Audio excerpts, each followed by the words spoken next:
Alors, à propos de la guerre Ukraine-Russie, on sait que le gouvernement belge mise tout sur la défense, ce qui est ridicule, comme je l'ai déjà dit dans un article, une vidéo et un article. Par exemple, pour nous défendre des drones, nous disposons d'une unité de police spéciale, il n'y a pas besoin de l'armée, déjà, à la base.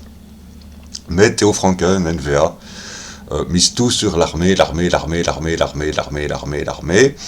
On veut envoyer les jeunes faire leur service militaire volontaire pour l'instant, et Theo Franken n'exclut pas que ce service militaire volontaire devienne un service militaire obligatoire.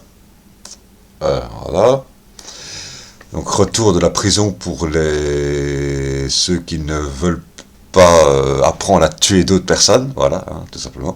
Enfin, c'est Wonderful Love. Voilà. Mais il s'agit d'un service militaire volontaire. Pour l'instant, étant donné qu'il est volontaire et qu'il n'est pas obligatoire, payer 2200 € net par mois. Ces 2200 € net par mois, il faut bien les trouver quelque part. Et également tout l'argent de la défense, parce qu'on se réarme. Vu qu'on a passé énormément d'armes à l'Ukraine, il faut racheter des armes. Pour nous.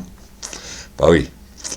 Et également pour en repasser d'autres à l'Ukraine également, hein, puisque l'Ukraine se sert de champ d'entraînement pour les nouvelles armes que nous développons, que certaines entreprises d'armement développent, hein, et celles qui s'enrichissent le plus, hein, c'est les entreprises d'armement, finalement. Et pour enrichir ces entreprises d'armement, eh bien, Theo Franken maintenant a décidé, pas Theo Franken, mais la NVA, la New Vlaams Alliance, NVA, Parti nationaliste flamand, a décidé, avec le MR, avec la droite libérale belge, a décidé d'imposer les chômeurs. Maintenant, les chômeurs sont soumis à l'impôt. C'est génial. Alors, c'est un impôt qui représente à peu près 10 à 13%. 10 à 13% du montant mensuel du chômage, des revenus de chômage, des revenus d'insertion sociale, comme on les appelle. 10 à 13% selon le montant qu'on gagne, hein, selon qu'on touche le plafond, selon qu'on touche le minimum. 10 à 13%.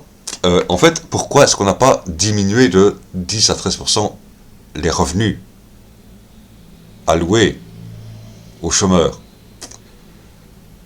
Parce que si on avait fait ça, il aurait fallu expliquer pourquoi est-ce qu'on ne diminuait pas les cotisations sociales de 10 à 13% également, puisqu'il y avait 10 à 13% qui ne partaient plus pour le chômage. Or, les cotisations sociales sont censées ne payer que les pensions et le chômage. Donc il aurait fallu diminuer de 10 à 13% les cotisations sociales, ce qui aurait permis d'augmenter de 10 à 13% le revenu net des travailleurs, des salariés. Mais on ne l'a pas fait. On ne l'a pas fait pourquoi? Pour dire, sur la feuille d'impôt, pouvoir toujours indiquer qu'environ 5% des cotisations et impôts passent dans la sécurité sociale, alors que seulement 2,5% passent dans la défense. Ce qui est faux. Par rapport au PIB, c'est faux, évidemment.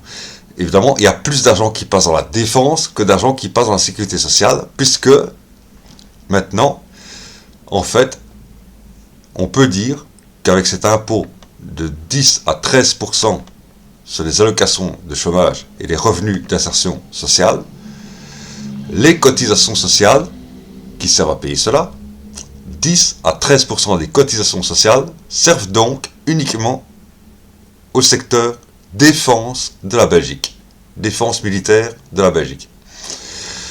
Mais pour ne pas l'indiquer sur la feuille d'impôt, on préfère, plutôt que diminuer les allocations de chômage et continuer à laisser élever les cotisations à un niveau élevé, à 40%, 45% pour les petits indépendants, qui paient leur précompte professionnel en plus, 5% de précompte professionnel en plus, 45, 46%, en fait, il y a 6%, 5,5, 6% de cotisation professionnelle en plus pour les petits indépendants.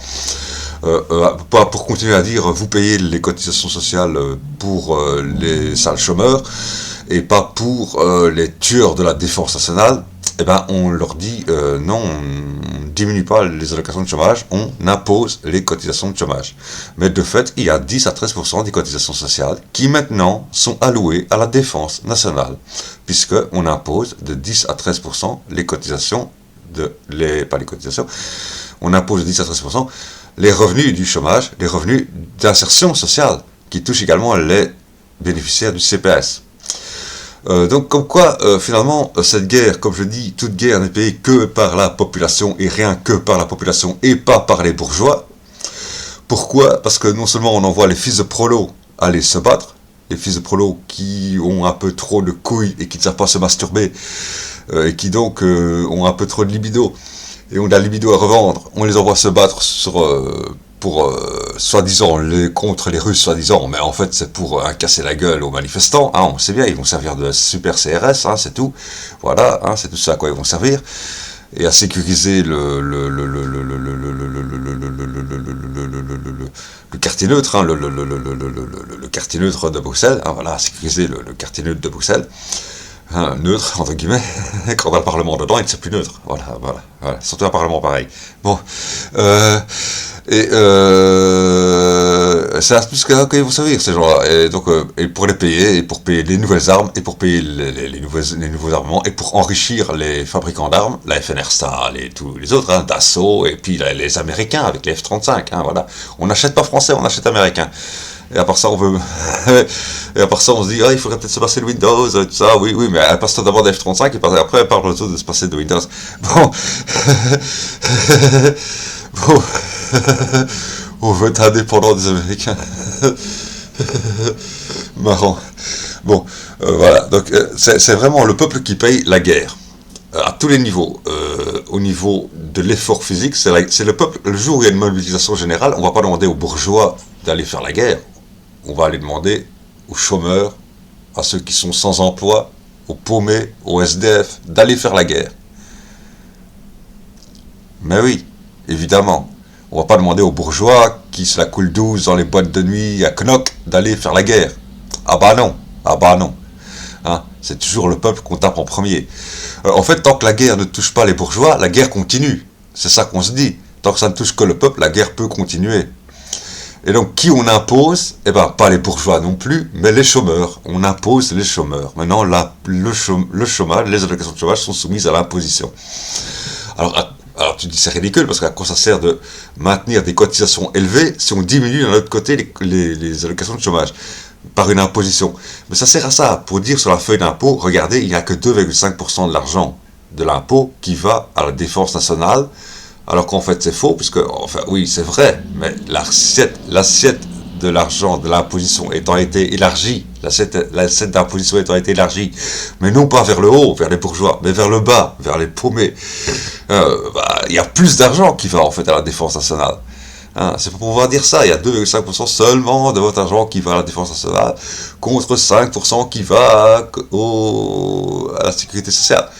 C'est ça, c'est pour continuer à pouvoir dire ça. C'est pour pas dire, il y a 4% qui va à la défense nationale et 3% qui va aux allocations sociales. C'est tout. Ah bon, c'est juste pour pouvoir ne pas devoir dire ça.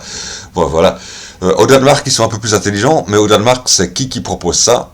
C'est les sociodémocrates, évidemment, qui proposent un impôt sur la fortune, de remettre l'impôt sur la fortune pour financer à la fois la guerre contre la Russie et à la fois la défense du Groenland par rapport aux Américains. Là, on touche vraiment au portefeuille des bourgeois, mais c'est les sociodémocrates qui le proposent. Évidemment, ce n'est pas la droite, ce n'est pas d'une logique de droite que de faire chier les bourgeois pour des lubies de droite. Voilà, tout simplement. Je rappellerai qui va défendre, qui sont les volontaires belges qui ont été défendre les Ukrainiens et qui sont en Ukraine en train de combattre aux côtés des forces ukrainiennes contre la Russie. Ce sont des membres de l'extrême droite belge. Nationaliste belge, extrême droite nationaliste belge, des militants d'extrême droite nationaliste belge. Voilà. Hein. Donc, réfléchissez un peu, dans quel camp vous vous trouvez. Alright. Et puis, si vous voulez cracher sur les Russes, payez vos impôts, payez vos impôts, voilà. Et fermez-la.